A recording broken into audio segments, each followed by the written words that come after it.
하나님의 말씀은 요한복음 20장 11절로 18절 말씀입니다.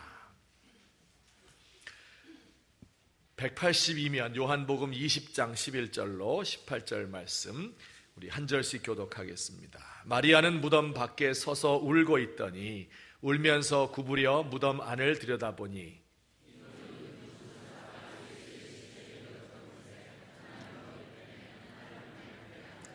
천사들이 이르되 여자여 어찌하여 우느냐 이르되 사람들이 내 주를 옮겨다가 어디 두었는지 내가 알지 못함이니이다.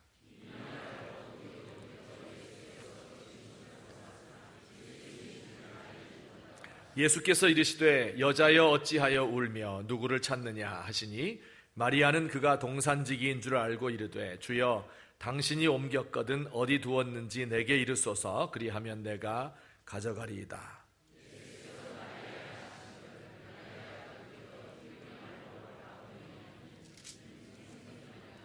예수께서 이르시되 나를 붙들지 말라. 내가 아직 아버지께로 올라가지 아니하였노라. 너는 내 형제들에게 가서 이르되 내가 내 아버지 곧 너희 아버지 내 하나님 곧 너희 하나님께로 올라간다 하라 하시니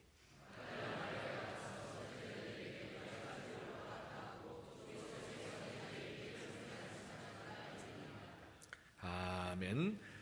우리 세상 살면서 좋은 일이 있을 때가 있죠. 원하던 대학에 합격했다. 또 손이 귀한 가정에 손자가 태어났다. 큰 계약을 따냈다. 이런 일생에 한두 번 있을까 말까 하는 좋은 일이 생겼습니다. 이럴 때 맨 처음으로 알리고 싶은 사람이 있죠. 엄마 아빠라든지 아내라든지 아니면 도움을 준 은인과 같은 사람이 맨 먼저 떠오르고 또 그에게 먼저 알리고 싶을 것입니다. 예수님께서 부활하신 사건은 예수님의 생애에서 가장 중요한 사건일 뿐만 아니라 인류 역사의 전환점을 마련한 역사상 가장 중요한 사건이에요. 인간을 괴롭히는 가장 큰 주범이 죽음이라고 하는 건데 그 죽음을 정복하고 인류를 구원한 완성한 사건이기 때문에 그렇습니다. 자, 그런데 그 중요한 사건을 맨 먼저 누가 목격했습니까? 예수님께서 부활하신 당신의 몸을 누구에게 제일 먼저 보여주셨나요? 바로 오늘 본문에 나오는 막달라 마리아라고 하는 여인입니다. 여성분들 벌써 가슴이 뛰기 시작하지요. 여자를 은근히 무시하고 남자로 태어난 걸 자랑스럽게 생각하는 분들 오늘 좀 긴장하셔야 될 겁니다. 여자에게 먼저 보여주셨습니다. 제가 생각해 봤어요. 만약에 내가 예수님이었다면 누구에게 먼저 부활한 후에 나타났을까? 저 같으면 산헤드린 공회에 나타났을 것 같아요. 이들은 자기의 이익을 침해했다고 해서 말도 안 되는 죄명을 씌워서 예수님에게 사형을 선고했던 이런 종교 지도자의 집단이잖아요. 짠 하고 나타나서 야, 니들 내가 뭐라고 했어? 회개하라고 했지. 이제 죽었어. 이리 와봐. 그 다음 순서는 빌라도예요. 야, 네가 날 재판해? 누가 누굴 재판한단 말이야. 내가 진리를 믿어라. 이렇게 얘기했더니 진리가 밥 먹여주느냐? 이렇게 대답했지. 그래, 밥 먹여준다. 이리 와봐. 아니면 베드로와 제자들에게 나타나서 아이고 이것들을 그냥 야 이럴 수 있냐, 내가 십자가 질 때 다 도망가고 어째 남자들이 다 그 모양이냐, 그래도 내가 한번 참는다, 내 부하들이니까 이제 앞으로 잘해, 이렇게 이야기했을 것 같아요. 저 같았으면. 근데 예수님께서는 이 모든 후보들을 다 물리치시고 막달라 마리아를 택하셔서 자신의 부활을 맨 처음으로 알리셨습니다.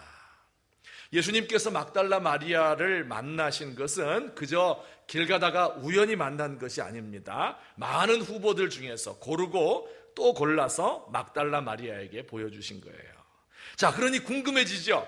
도대체 막달라 마리아가 어떤 여자이길래 이렇게 특별 대우를 받는 것일까? 막달라 마리아는 누굽니까? 퀴즈가 있죠. 성경에 나오는 최고의 거지가 누구인가? 그게 막달라 마리아예요. 막달란 마리아. 거기서 막달라 마리아 도대체 어떤 사람이었는가? 오늘 두 가지로 한번 살펴보겠습니다. 첫째, 시작. 순수한 마음으로 예수님을 사랑했다. 이 막달라라고 하는 것은 지명입니다. 갈릴리 호수의 서쪽 끝지점에 있는 동네로서 생선을 절여서 파는 그러한 동네였어요. 이 막달라 마리아라는 뜻은 막달라 사람 마리아, 그런 뜻이지요. 이 막달라 마리아에 대해서는 성경의 기록이 그렇게 많지 않습니다. 단지 몇 구절 정도밖에 안 나오는데 그 중에 맨 처음에 나오는 게 누가복음 8장 말씀이에요. 우리 2절부터 3절 다 같이 읽습니다. 시작. 7 귀신이 나간 자 막달라인이라는 마리아와 헤롯의 청지기 구사의 아내 요한나와 수산나와 다른 여러 여자가 함께하여 자기들의 소유로 그를 섬기더라, 이렇게 말씀했어요. 여기 보면 막달라 마리아를 뭐라고 소개했습니까? 7 귀신이 나간 자다. 어떤 사람은 막달라 마리아가 창녀 출신이었다 이렇게 말하는데 이건 성경에 없는 말입니다. 예수님 부활하신 후 맨 처음 만난 사람이 여자다 이러니까 이걸 기분 나빠한 남자들이 막달라 마리아가 창녀였다라는 속설을 만들어냈다고 주장하는 사람의 글을 제가 읽었어요. 믿거나 말거나입니다. 7 귀신 나간 자였어요. 혹시 여러분 귀신 들린 사람 보신 적 있습니까? 지금 이제 귀신 들리고 그러면 정신병원에 집어넣고 기도원에 가서 막 하고 이래서 보기가 힘든데 저는 그 귀신 들린 사람을 여러 번 보았습니다. 어렸을 적에 우리 동네에도 한 사람이 있었어요. 여러분 동네에 귀신 들린 사람, 미친 사람 한 사람씩 있잖아요. 근데 이 여자는 여자였어요. 여자가 귀신 잘 들려요. 쓰레기통을 뒤져서 먹고 살아요. 그래서 옛날에 보면 밥 같은 거 이렇게 땅땅 얼은 거 다 상해서 못 먹게 된 거 이런 거 버리고 김치 우거지 이런 게 흔하니까 이런 거 막 버리잖아요. 그러면 그것을 뒤져서 먹고 삽니다. 산속에서 사는데 거적대기 같은 거 잔뜩 주워다가 이것을 덮고 지냅니다. 겨울에 헛기업 옷을 입는데 감기 한번 걸리지 않고 아주 건강한 그런 여자였습니다. 근데 이상한 것은 이 여자의 입에서 찬송이 떠나가잖아요. 귀신 들리는 여자가 찬송 잘 불러요. 그 찬송은 항상 한 곡밖에 없어요. 내 주를 가까이 하려 함은. 왜 그렇게 찬송을 부를까? 귀신 들린 사람이. 사람들 얘기를 들어보니까 전도사님과 사귀다가 실현당해가지고 이렇게 됐다. 이 귀신 들린 거예요. 귀신 하나만 들려도, 한 마리만 들려도 그의 육체와 정신이 이렇게 망가지는 거거든요. 그런데 7 귀신이 들렸으니까 어땠겠어요? 예수님께서 막달라 지방을 다니며 전도를 하시다가 이 여인을 만나서 고쳐주신 거예요. 자, 예수님이 귀신 들린 사람 고쳐준 일은 많잖아요, 성경에. 그런데 이 막달라 마리아는 좀 특별했습니다. 예수님을 사랑해서 그 고침받은 후에 예수님의 여제자가 된 겁니다. 예수님의 능력뿐만 아니라 그의 말씀이 그의 영혼을 사로잡았습니다. 그의 인격이 그녀를 매료했던 겁니다. 그래서 아까 읽었던 8장 3절 말씀 보면 마리아는 자기의 소유를 가지고 예수님의 사역을 도왔다고 이야기했습니다. 자신을 귀신의 세력에서 구원해 주시고 그 영혼에 이 생명을 주신 그 예수님께 무엇을 드린들 아깝겠습니까? 그래서 자기가 가지고 있는 모든 것으로 예수님과 그의 12 제자들 먹는 것, 이것을 다 공개했다 하는 이야기가 기록되어 있습니다. 오늘 본문 말씀에도 이 마리아의 극진한 사랑을 볼 수 있습니다. 토요일 안식일이 지난 후에 안식 후 첫날 주일날 새벽이죠. 오늘과 같은 그런 새벽입니다. 십자가에서 죽은 후에 약 36시간이 지났을 때입니다. 아직 어둑어둑한 새벽에 막달라 마리아를 비롯한 몇 명의 여인들이 예수님 무덤에 도착했습니다. 십자가에 못 박은 사람들이 시체를 어디다 갖다 두었는가, 이 죽은 후에 잘 보아두었어요. 이 시신을 찾아서 뭐 하려고 그랬을까요? 염을 다시 해주고 그리고 향료를 잘 발라서 잘 썩도록 하기 위해서 이제 예수님의 무덤을 방문한 것입니다. 잠시 후에 베드로와 요한 2 제자가 또 그 무덤에 찾아왔습니다. 그런데 이들이 아무리 살펴도 무덤이 비어 있는 거예요. 살피고 또 살피고 1시간을 기다렸는데도 그 주변의 무덤을 다 찾아봤는데 예수님의 시신을 찾을 수가 없었어요. 제자들과 다른 여자들은 이제 찾다 지쳐서 돌아갔지만 이 마리아는 가지 않았습니다. 혼자 남아 있었어요. 어두컴컴한 곳에, 무서운 산 속에 혼자 남아 있었던 거예요. 분명히 이 자리가 맞는데, 그저께 내가 봤는데, 여기다 갖다 놓는 걸 봤는데 어디 갔나 계속 울면서 무덤 안을 몇 번이고 다시 살피고 또 살폈습니다. 여러분, 사랑하는 사람과 서로 떨어질 때는, 헤어질 때는 그 헤어진 자리가 아쉬워서 떠나지 못하잖아요. 그죠? 잠깐 과거로 돌아가서 옛날에, 권사님들 돌아갈 수 있을지 모르겠는데 옛날에 연애하던 때 한번 생각해봐요. 하루 종일 같이 있다가도 헤어질 때 되면 헤어지기 싫잖아요. 그래서 이게 아쉬워가지고 자꾸 뒤돌아보고 얼른 가라고, 이 검은 장갑 낀 손 굿바이 하면서 손을 흔들고 가라 하는데, 근데 가고 나서도 그냥 한참 서 있잖아요. 찬바람 쌩쌩 부는 곳에 서 있어도 추운 줄을 몰라요. 이 사랑하면 그런 겁니다. 지금은 뒤도 안 돌아다보고 휙 가버리고 문 쾅 닫고 먼저 들어가는데, 옛날에 그랬다 그 말이에요, 우리가. 근데 이 교회도 그래요. 이 교회를 사랑하고 예배를 좋아하는 사람은 일찍 와서 앞에 앉는 것은 물론이고 예배 끝난 뒤에도 예배당에 떠나기 싫은 거예요. 어떤 분은 축도도 안 끝났는데 벌써 일어나서 가는 분도 있어요.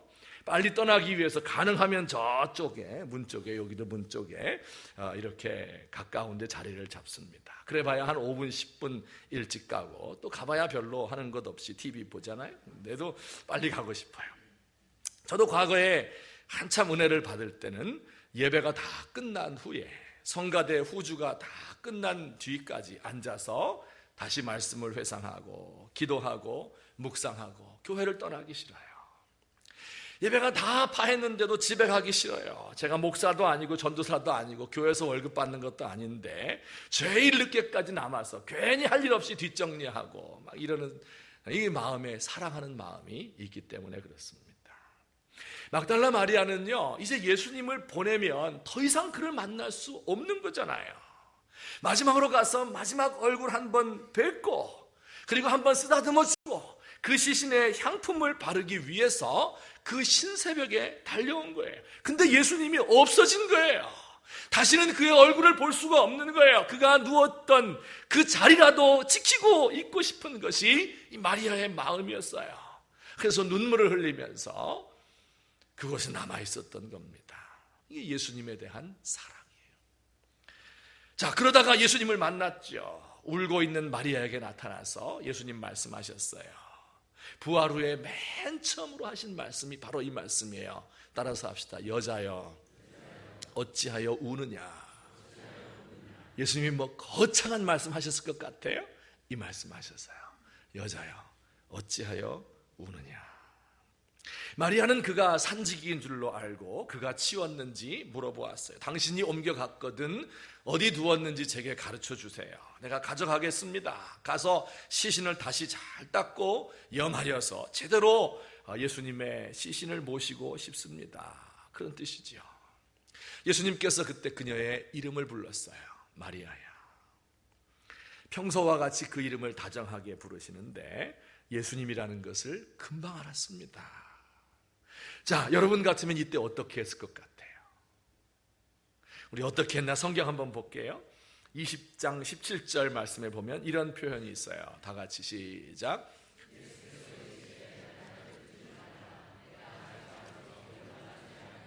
나를 붙들지 말라. 내가 아직 아버지께로 올라가지 못하였노라. 여러분, 이 말씀이 무슨 뜻인 것 같아요? 언뜻 듣기엔 이런 생각 같아요. 아직 만지면 안 돼. 내가 빨리 가서 아버지 하나님 뵙고 다시 내려올 테니까 그때까지 좀만 기다려. 그런 뜻으로 들리지 않습니까? 근데 그런 뜻이 절대 아닙니다. 이런 말이에요. 마리아야, 이제 그만 붙들고 놔라. 이렇게 붙잡고 있지 않아도 괜찮아. 아직 승천하려면 멀었어. 앞으로도 볼 기회가 많이 있을 거야. 그런 뜻입니다. 여러분, 이 마리아야 이름을 부르는 순간에 그분이 예수님이라는 것을 깨달은 순간에 이게 꿈입니까? 생시입니까? 환상입니까? 도대체 뭐예요? 그래서 예수님에게 확 달려가서 그의 발을 확 끌어안은 겁니다. 계속 붙들고 있는 거예요. 놔버리면 어때요? 또다시 훅 날아가 버릴 것 같아요. 사랑하는 사람이 떠나갈 것이 두려운 거예요. 그래서 이것을 놓치지 않으려고 예수님의 발을 확 붙들고 있는 이런 사랑의 모습을 볼 수 있습니다. 여러분, 우리에게 이런 사랑이 있는지 이걸 돌아보았으면 좋겠습니다. 예수님이 귀신을 쫓아내 주신 것에 대하여, 그의 육신과 영혼을 깨끗하게 하신 것에 대해서, 그에게 그의 삶의 목적과 의미를 준 것에 대해서 감사하는 마음이 있었지요. 예수님을 위해서라면 내가 내 물질과 시간과 모든 것을 다 드려도 아깝지 않다. 예수님 떠나간 자리에 와서 시신이라도 한 번 더 보았으면, 그를 만났을 때 놓지 않으려고 붙들고 있는 이런 사랑, 순수한 사랑 말이에요. 이게 우리 가운데 있는가? 오늘 이 자리에 나온 성도님들, 교회에 나온 이유가 각양각색일 것입니다. 모태신앙 3대째 예수 믿는데 교회에 나오는 게 습관이 되었고, 안 나가면 불안해서, 또 어떤 분들은 하도 아내가 졸라서 부활절만이라도 꼭 오세요. 안 가면 가정의 평화가 깨질 것 같아요. 그래서 오신 분도 있는지 모르겠어요. 내키지 않는 발걸음 억지로 나오신 분도 있을 거예요. 혹은 어떤 분들 교회 공동체에서 자기를 실현하기 위해서 오기도 했을 것 같아요. 혹은 교회에서 봉사하는 것이 직업인 분도 있을 것 같아요. 저와 같이 목사라든지, 혹은 그걸 배우기 위해서 나온 신학생도 있을 것 같습니다. 그런데요, 우리 중에서 어떤 성도는 정말 순수한 동기로, 다른 동기가 하나도 없는 거예요. 주님께 예배하는 것이 좋기 때문에, 찬양할 때 마음이 뜨거워지기 때문에, 말씀을 들을 때 주님의 음성을 듣기 때문에, 내가 기도할 때 주께서 들으시기 때문에 그와 함께 있는 것이 너무 좋아서 기쁜 마음으로 이 자리에 나와 있는 분들이 있어요. 다른 동기는 하나도 없고 그 마음만 가지고 나온 성도들이 있다. 예수님의 사랑 앞에서 뛰노는 어린아이와 같은 이런 마음을 가지고 있는 겁니다. 저와 여러분이 이런 마음을 가지고 있으면 좋겠습니다. 예수님이 나를 위해서 해주신 일을 생각하면서 순진한 마음으로 어떻게 내가 더 감사할 수 있을까 하는 이런 마음이지요. 예수님께서 한 번은 사람들에게 이렇게 이야기를 했어요. 요한복음 5장 말씀인데요. 다만 하나님을 사랑하는 것이 너희 속에 없음을 알았노라. 여러분, 오늘 이 말씀이 얼마나 아픈 말씀이에요. 근데 얼마나 정확한 말씀이에요. 예수님이 혹시 오늘 이 자리에 와서 예배 드리고 있는 저와 여러분을 바라보면서, 내가 너희 가운데 나를 사랑하는 마음이 없는 것을 내가 알았다, 이렇게 말하면 어떻게 할 거예요? 각자 다른 목적을 가지고 여기에 나와 있는 것이지 정말 나를 사랑하는 마음으로 온 것은 아니구나, 그렇게 말하면 어떻게 할 거예요?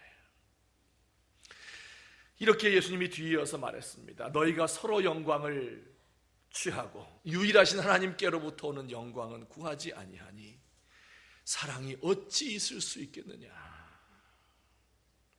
하나님 때문에 영광을 받고 하나님 때문에 먹고 살면서 서로 영광을 주고받는다, 그런 뜻이에요. 여러분, 말씀을 전하는 저와 같은 목사의 마음 속에도 예수님을 사랑하는 마음이 없이 하나의 직업으로 어떻게 이 성경 아는 거 가지고 잘 요리하고 뭐 하나 재밌는 거 해가지고 먹여줘서 성도들 교회에 나와서 그냥 돌아가지 않게 할까, 이런 마음이 더 많을 때가 있습니다. 사랑하는 마음이 없이 장로, 권사, 집사 직분을 받아서 교회에서 봉사한다, 주님께서 위선자라고 생각합니다. 성가대원들이 정말 찬양을 잘했는데 그 마음속에 예수님을 사랑하는데 내가 가진 것이라고는 목소리밖에 없어서 하나님을 찬양합니다, 그 마음인지, 아니면 야 오늘 정말 잘해야 될 텐데 하는 그런 마음인지 우리 자신들을 깊이 돌아보았으면 좋겠습니다. 정말 우리의 마음속으로 사랑하는 마음으로 주님을 찾고 싶은 이런 마음, 이게 막달라 마리아에게는 있었던 거예요. 오늘 저와 여러분 속에도 이와 같은 순수한 사랑이 다시 한번 회복될 수 있는 이 아침 되시기를 예수님의 이름으로 축원합니다. 두 번째, 또 막달라 마리아는 어땠어요? 다 같이 또 봅니다. 시작. 예수님께 소망을 걸었다가 절망에 빠진 사람이었다. 요한복음 15장 25절에 보면 또 막달라 마리아에 대한 이야기가 이렇게 나옵니다. 다 같이 읽습니다. 시작. 예수의 십자가 곁에는 그 어머니와 이모와 글로바의 아내 마리아와 막달라 마리아가 섰는지라, 이렇게 말하죠. 여기 4명의 여자가 예수님의 십자가 바로 옆에 서 있었다.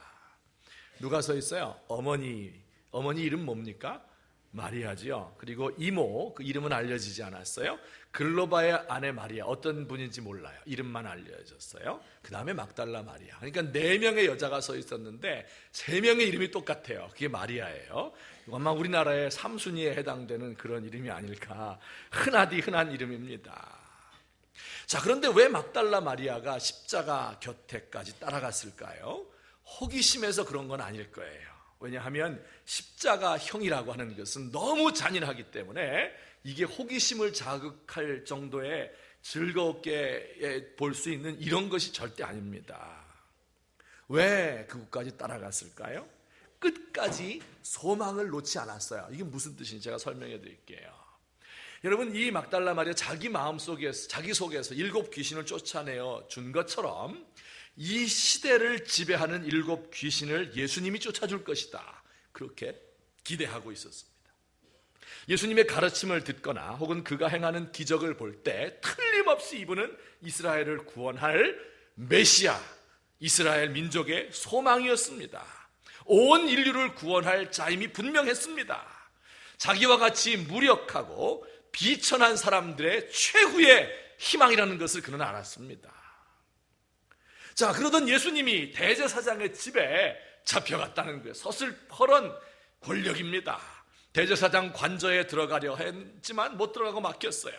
빌라도의 뜰이 열려서 그곳에 가봤는데 이른 새벽부터 예수님 재판을 받는데 무력하기 그지없습니다. 마리아는 기다렸어요. 뭘 기다렸어요? 이렇게 하다가 대제사장 혼내주고 빌라도를 책망하며 왕위에 오를 것이다, 이걸 바라보고 있었어요. 메시아니까. 그런 일은 하지 않았어요. 군병에 의해서 채찍질을 당합니다. 피범벅이 되고 거의 다 죽었습니다. 맞은 자리가 기적적으로 아물고 건강이 딱 회복돼서 그들 앞에 설 것이다, 이걸 기대했어요. 소망했어요. 무거운 십자가를 지고 골고다 언덕으로 올라갑니다. 넘어지면 채찍에 맞아 또 일어서고 결국은 끝까지 가지도 못했어요. 십자가에 못이 박혔습니다. 못 박힌 후 3시간 지났을 때 엄청난 일이 벌어졌습니다. 하늘이 갑자기 캄캄해지는 거예요. 올 것이 왔구나, 바로 이때구나. 이제는 예수님이 십자가에서 내려와서 저 악인들을 다 무찌르고 그리고 자신이 왕위에 오르겠구나 기대를 했어요. 그런데 예수님은 어떻게 했어요? 거친 숨을 몰아쉬면서 나의 하나님, 나의 하나님, 어찌하여 나를 버리셨나이까? 최후로 쥐어짜는 목소리로 그 한마디를 남기고 고개를 떨구었습니다. 군병들이 긴 창으로 그의 허리를 찔러서 모든 피와 혈청이 다 쏟아져 내렸습니다. 아무 기적도 일어나지 않았어요. 여러분, 이게 끝입니다. 이게 허무한 종말이에요. 죽음이라는 게 그런 거잖아요. 여러분, 온갖 노력을 다했는데 죽으면 그걸로 끝나는 거예요. 이 마리아가 그 예수님에게 마지막까지 기대를 걸고 있었지만 절망 가운데 빠지게 됩니다. 희망의 산이 높으면 절망의 골짜기도 깊은 법입니다. 예수님이 자신의 소망이요 이스라엘의 메시아다 철저하게 믿었던 마리아는 철저한 절망 속에 빠졌습니다. 여러분, 예수님께 그와 같은 소망을 두었다가 절망한 사람, 바로 이런 사람을 귀하게 여기시고 그에게 찾아오신 거예요. 여기 있는 모든 분들도 예수님께 소망을 두고 있는 줄 알아요. 만약에 그렇지 않다면 이 좋은 봄날에 여기에 와 있지는 않을 것입니다. 근데 우리와 마리아가 좀 다른 점이 있어요. 우리는 예수님에게 소망을 두고 기도하다가 잘 안 되면 다른 방법을 강구해요. 돈으로 해결하고, 높은 사람 찾아가고, 아는 사람에게 전화하고, 다음번 선거 때 잘 뽑으면 더 좋은 나라가 될 거다, 이렇게 생각하면서 예수님을 잊어버립니다. 여러분, 그러나 마리아는 끝까지 예수님을 소망했어요. 언제까지 소망했어요? 절망할 때까지 소망했습니다. 여러분, 절망하지 않는 사람은 소망하지 않은 사람이에요. 소망을 했던 사람은 절망하게 마련입니다. 우리 가운데 어떤 사람 정말 주님의 뜻대로 살려고 발버둥을 쳤는데 실패한 사람들이 있어요. 정말 주를 위하여서 이름도 없이 빛도 없이 정말 헌신하고자 하는 마음으로 노력을 했는데 나에게 다가온 것은 비방밖에 없는 사람이 있습니다. 정말 최선을 다해서 이 어려움을 이겨나가려고, 하나님의 뜻에 어긋나지 않으려고 노력을 또 하고 기도를 하면서 그 응답을 기다렸는데 궁극적으로 응답 대신에 실패가 찾아오는 거예요. 이런 사람들, 소망을 가졌지만 절망한 사람들입니다. 우리 사회에 문제가 있대요. 실업과 양극화와 남북 간의 문제와 이와 같은 엄청난 문제들이 우리 가운데 있는데, 어떤 사람들은 이것을 내가 해결하겠다 하고 큰 소리를 치고, 어떤 지식인들은 이렇게 저렇게 하면 된다 이렇게 충고를 하지만, 정작 이것을 해결하기 위해서 이것을 붙들고 예수님이라면 어떻게 하셨을까 하면서 이걸 위해서 기도를 하고 자신의 모든 것을 다 바치고 정말 노력을 했는데 안 되는 거예요. 이걸 절망이라고 이야기하는 겁니다. 여러분, 예수님께서 이런 사람들을 모르는 줄 아세요? 여러분, 마리아를 예수님 몰랐을까요? 그 절망 가운데서 눈물 흘리고 있는 마리아를 아신 거예요. 그리고 그에게 다가와서 많은 말씀도 하지 않아요. 예수님 원래 굵고 짧게 말씀하시잖아요. 여자야, 어찌하여 울고 있느냐? 여자야, 어찌하여 울고 있느냐? 이 한마디 예수님의 음성을 들을 때에 그가 가지고 있던 모든 문제가, 그 절망 속에서 괴로워하고 헤매면서 어찌해야 할 바를 몰랐던 이런 혼동스러운 것들이, 그의 영혼을 확 감싸고 있던 그 슬픔이 한순간에 없어졌습니다. 할렐루야. 이걸 부활이라고 이야기하는 거예요. 이 부활의 기쁨은 누구에게 찾아온다고요? 아무에게나 찾아오는 것이 아니라 주님께 소망을 두었는데, 언제까지 소망을 둬요?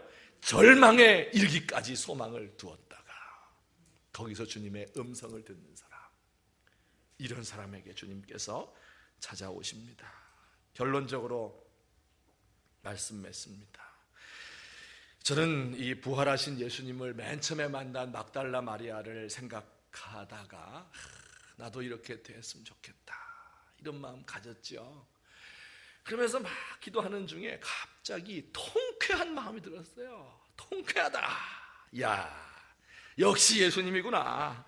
사람의 생각을 확 뒤집는 반전이 여기 있구나. 예수님께서 한 방 먹이시는구나. 누구에게 먹였어요? 남자들에게 한 방 먹인 거예요. 여자에게 찾아왔어요. 제자들에게 한 방 먹인 거예요. 자기들이 늘 잘났다고 생각했거든요. 아니거든요. 저처럼 예수님 따른다고 하는 목사와 같은 사람들에게 한 방 먹이신 거예요. 요만큼 희생하고 뭔가 큰 대가를 받고 교회에 3, 4대째 다니는데 예수님 사랑하는 것을 잊어버린 사람들에게 한 방 먹이신 거예요. 예수님 너무 잘해주시다 보니까 복을 많이 받아서 부유하게 돼서 부족한 것이 없다 보니까 이제 주님은 뒷방신세가 되었어요. 여기에 소망이 예수님에게 있는데 내게 있는 그 좋은 것들의 소망이 있는 줄 착각하는 사람들에게 한 방 먹인 거예요. 말씀은 잘 알아서 잘 풀고 다른 사람을 가르치는 그런 위치에 있는데 이게 너무 숙달이 돼가지고 머리는 잘 돌아가는데 그 속에 예수님을 향한 진정한 사랑이 없는 사람들에게 한 방 먹인 거예요. 예수님이 누구를 찾아오셨는가? 정말 이름도 없어요. 성경에 그 이름이 잘 나타나지도 않습니다. 그가 무슨 행적을 했는지 알 수도 없어요.